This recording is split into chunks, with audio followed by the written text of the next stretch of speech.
Le rapport, justement, avec les résolutions issues des 4 phases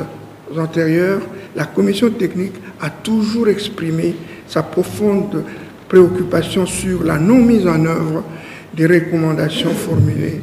notamment la mise en place de mécanismes appropriés et efficaces de paiement régulier des factures de la Régie des eaux et de la SNEL par le Trésor public, la demande par les 2 sociétés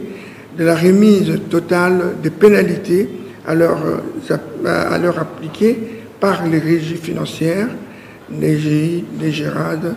et à l'issue de l'opération des paiements croisés, et ce, dans le souci de leur éviter une décapitalisation pure et simple. L'assainissement du fichier des bénéficiaires sur base des dispositions réglementaires conséquentes. La systématisation du principe de contrat de performance entre le gouvernement de la République démocratique du Congo et les 2 sociétés dont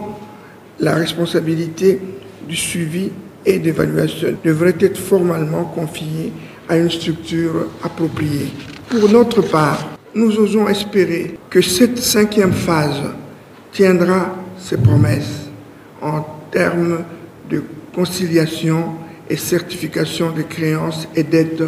réciproques entre, d'une part, le Trésor public, en ce qui compris les régies financières, et d'autre part, la Régie des eaux et la SNEL, mais aussi en termes des résolutions et recommandations pertinentes qui en découleront. Quant aux autres entreprises du portefeuille associées aux présents travaux, dont la plupart, la situation n'est guère reluisante.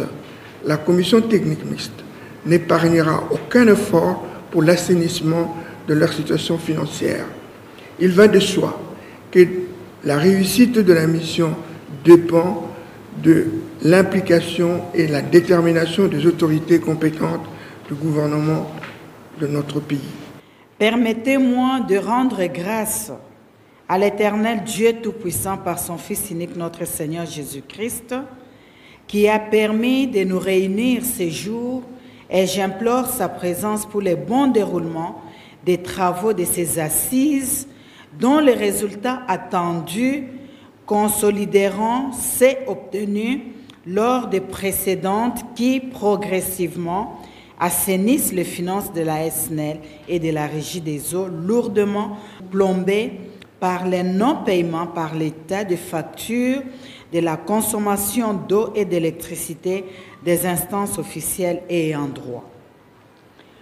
Votre présence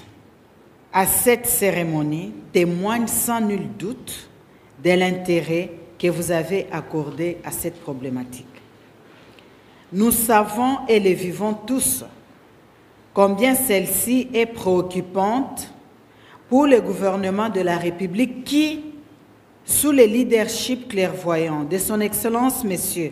Jean-Michel Sama Lukonde d'une part, et sous l'impulsion de son Excellence Monsieur Félix Antoine Tshisekedi Tshilombo, président de la République, chef de l'État,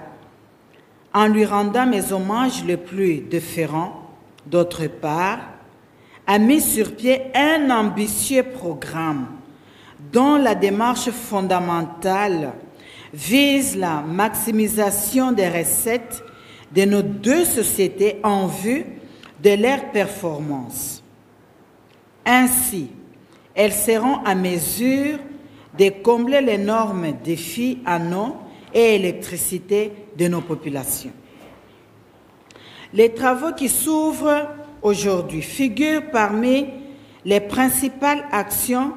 de mon ministère de l'année en cours, dans la mesure où les travaux de la 5e phase de la commission technique mixte chargée de la réforme du mode de gestion de consommation d'eau et d'électricité des instances officielles ayant droit seront élargis consécutivement à ma lettre référencée numéro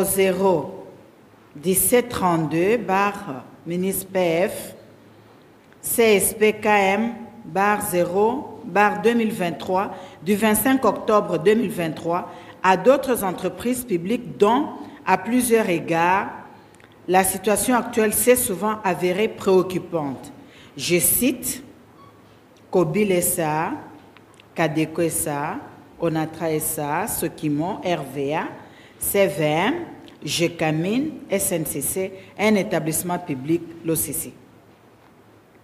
Ces travaux évalueront les niveaux d'exécution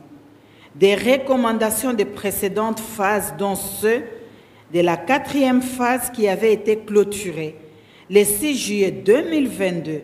par son Excellence Monsieur le Premier ministre, chef du gouvernement, et approfondiront l'examen de la problématique afin d'améliorer le résultat déjà obtenu et de formuler de nouvelles recommandations susceptibles de parfaire cette mission d'une grande importance pour notre pays.